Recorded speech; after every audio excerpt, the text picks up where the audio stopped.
This video is sponsored by Ekster. They're a company that specializes in making smart wallets, and I was lucky enough to receive one of them a few weeks ago, and I have been using it as my actual wallet ever since. Like, the reason why it isn't completely straight anymore is because I use this thing. But I won't just tell you it's great, I will tell you why I love it. Looking at the wallet, you might think, wow, that's really tiny. You can see I have my single dollar bill. But even looking at it right now, all you can see is 1, 2, 3 pockets. Ladies and gentlemen, I present to you, I don't know about you, but this is the coolest freaking thing. So not only is it nice and compact and really thin actually, but like I said before, this is a smart wallet. So what do I mean by that? Well, in the first place, it has RFID protection, meaning everything in this 100% real leather wallet is completely secure. But the reason why it's a smart wallet is because this right here is the little card that makes all the magic happen. When your tracker card is in your wallet, let's say you lose it. By navigating to the application that runs the smart tracker, not only can you pinpoint on a map screen where your wallet is, but you can also... My wallet is ringing. Your wallet rings so that you can find it anywhere that it might have been lost. It will notify you automatically if you're out of range, and several other really cool smart features. But here's where it goes from cool to insane. So let's say all you have is your tracker card and you don't have your phone. What do? Well, my friends, just double click. And voila, my phone is now ringing. The wallet can track your phone, the phone can track your wallet. The smart chip is also solar powered. So once every 3 months, just stick it in your car's dash or something and you'll be good to go. If you're interested in picking up one of these sweet 100% leather wallets, be sure to use my link in the description below so they know who sent you. And now, on to the video. Oh, Minecraft. It's always so much fun to hop into a new, randomized world and set off in an adventure unlike any you've had before. Cutting down trees, cooking up some food, oh yeah, and mining. I mean, with so many possibilities for what to do and how to do it in the game, what even is this game really about? Exactly. Everything I just said about Minecraft could also be said about the latest Zelda game, Breath of the Wild, which has famously been the first Zelda game to break out of Zelda's established conventions. And those aren't even my words. Those are straight from Aonuma himself. But this isn't news to anybody. The game's been out now for over 4 years, and it's obvious that even though it didn't introduce anything new to gaming as a whole, it's very different from the previous Zelda games and successful because of it. However, have you ever asked yourself why it's so different in the first place and what Nintendo has learned from all of its success? But let's focus on that first question for now. Over 4 years ago, when this game was about to come out, all of the gaming news sources and all of the gaming YouTubers were focused on one thing: Zelda plus Skyrim. They all said that Breath of the Wild was going to be like Zelda and Skyrim's baby because of one little Aonuma quote which literally said that he had played Skyrim before. To be honest with you, now that the game has been out for over 4 years now and we've been playing through it and traversing every single part of it and mulling over every aspect of it, the only real thing that Breath of the Wild could have gotten from Skyrim is weapons? Kind of, since you've been able to get other weapons in previous Zelda games before. And if you think about it, you also can't credit the huge open world to Skyrim, because Zelda was known for pushing the limits of open world boundaries decades ago. Hyrule Field from Ocarina of Time, as many fans will remember, used to be the biggest game world ever, and everybody lost their minds when they first played it. So to me, I feel like going above and beyond in terms of map size was just inevitable if Zelda was going to keep progressing as the years went by. On the other hand, many people say that Breath of the Wild got its open-worldedness from Skyrim. But again, Zelda has been known for its open world since literally the first game. If any video game has an in-game world that is large enough to be freely explored, and exploring it unlocks additional optional content, that is literally the definition of open world gameplay. Not new to the Zelda series by a long shot. So really, in my opinion, like I said, the only thing that Breath of the Wild could have really gotten from Skyrim is the randomized weapon drops. Possibly armor as well, but the armor drops in Breath of the Wild are all just preset locations, so that one really doesn't count, and it feels more like just an extreme version of the kinds of different armor that you could get in previous Zelda games anyway. But I know what you're thinking. Breath of the Wild brought so much more to Zelda than just weapons and armor. There's the non-linear story and the lack of hand-holding that the game does, the collection of raw materials, climbing, and cooking. And that's all true. But my point is that none of this is new to gaming, which means that it must have been influenced from somewhere. The only question is, what did influence Breath of the Wild the most if it really wasn't Skyrim? Well, here's a quote from Hidemaru Fujibayashi, you know, the director of Breath of the Wild. He actually just states very clearly that Minecraft was directly an inspiration for Breath of the Wild. I'm not even theorizing about that, it's right there. And the more you think about it, the more you realize just how much inspiration Breath of the Wild took from Minecraft specifically. The verticality of Breath of the Wild's map design, Minecraft invented verticality with its randomized three-dimensional worlds. But these small features aside, the biggest and most impactful influence that Breath of the Wild took from Minecraft is at its core. It is the fact that Breath of the Wild's gameplay is non-linear and refuses to hold your hand as a gamer. In Minecraft, you spawn in and that's it. Do whatever you want. If you do it wrong, you'll probably get killed by something and you'll learn your lesson when you spawn in again. In Breath of the Wild, you exit the shrine and do whatever you want. I mean, yeah, most players will go towards the old man because the camera's like, there's an old man over there, you should talk to him. And he does serve as kind of a guide that points you in your first steps, but you absolutely do not have to talk to him. You can go left, right, up, down, and you'll probably end up killing yourself or being killed by something, and then, same thing, you learn your lesson the next time you spawn in. And that's just the Great Plateau, which is the most linear part of Breath of the Wild, since you do actually have to complete that portion of the game in order to actually experience Hyrule. But after that, this non-linear style of gameplay really takes off. You can go free the divine beasts, you can not free them. You can go visit shrines, you can not visit them. No matter what you do or do not decide to do, the game is very clear that there is only one actual point to finishing the game. It tells you right off the bat.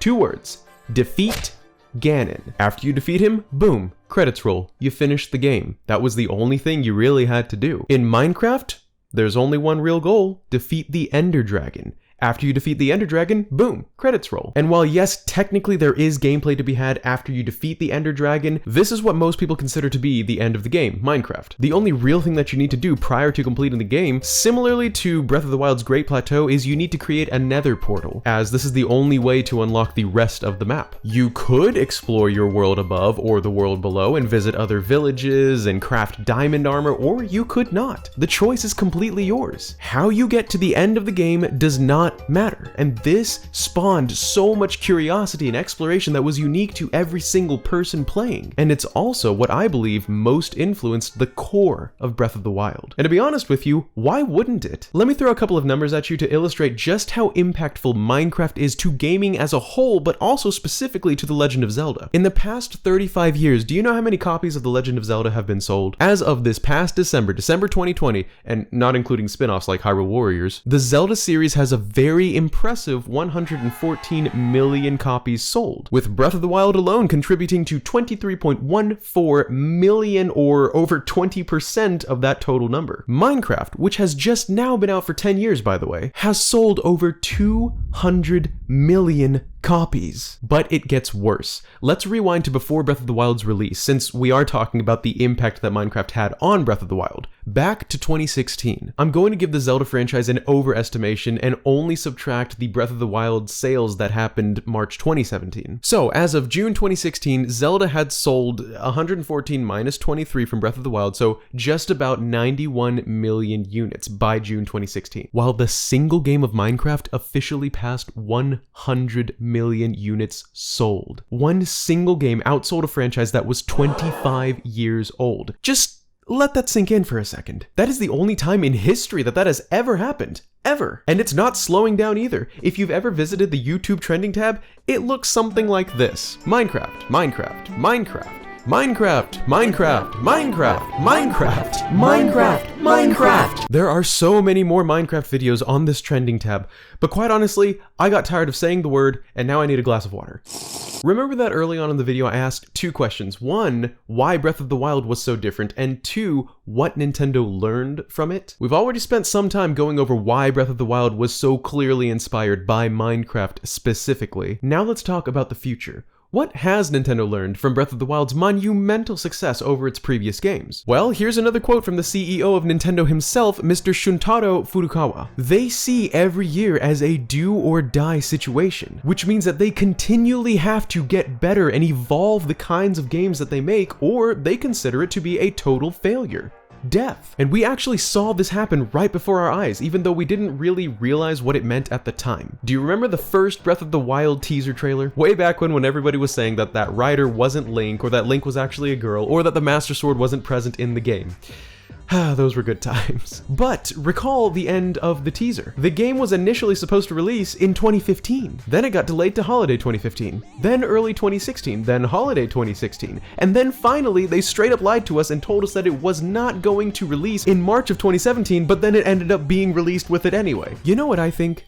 They were being inspired. Their do-or-die mentality saw Minecraft, that at the time was just soaring above its competition and blowing past all these other complete game franchises, and thought, hey, we need to do whatever's working so well over there, or we will die eventually. And what if this is exactly what's happening with Metroid Prime 4, which has been sitting in development for I forget how long? What if it's being changed around from the ground up to be more like Breath of the Wild? More like Minecraft? And don't think that the cyberfiction genre can't be touched by this sort of change. For my fellow Halo fans out there, remember those Halo Infinite gameplay trailers? All of a sudden the map shows a lot of verticality and you can navigate it with a grappling hook, and there's an overworld map. That's never been a thing. And what about Mario? The recent game Bowser's Fury shows several signs of its core being changed. Even though Mario moves like he does in 3D World, you don't choose where you want to go from a map. You literally just drop into the game world and you're playing the game. There's no world selection or anything, just playing the game in whatever order you choose to with a clear goal in the distance. Boom, everybody loved it because it was minimalistic and it worked. Nintendo is learning so much from all of this. To quote Aonuma, they collect data to see what worked and what didn't. And here's another quote from the CEO once again.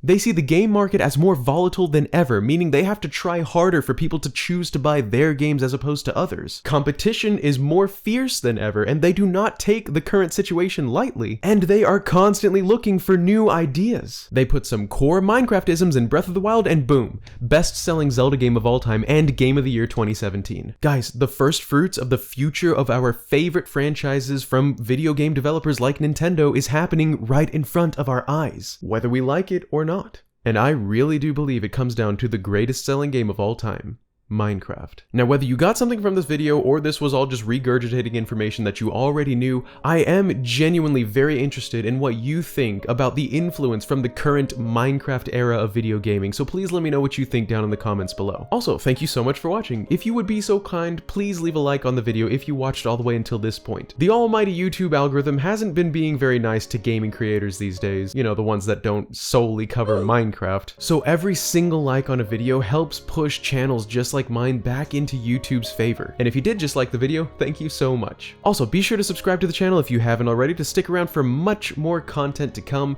I'm gonna be uploading a whole lot come E3 this summer, so you're probably gonna want to stick around for that. Also, real quick before I end the video, please give a huge welcome to Juan V, who has recently joined the ranks of my Bandit crew. If you're interested in helping the next video come to life and helping old Bandit here buy food for himself, click on that join button located below, or the Patreon link in my description, or do like a one-time thing and pick up some of my merch. Some pretty cool stuff down there, check it out. Anyways guys, it's been real, that's all I've got in this one. This is MaskedNintendoBandit, signing out and hoping you have a wonderful rest of your day. Peace!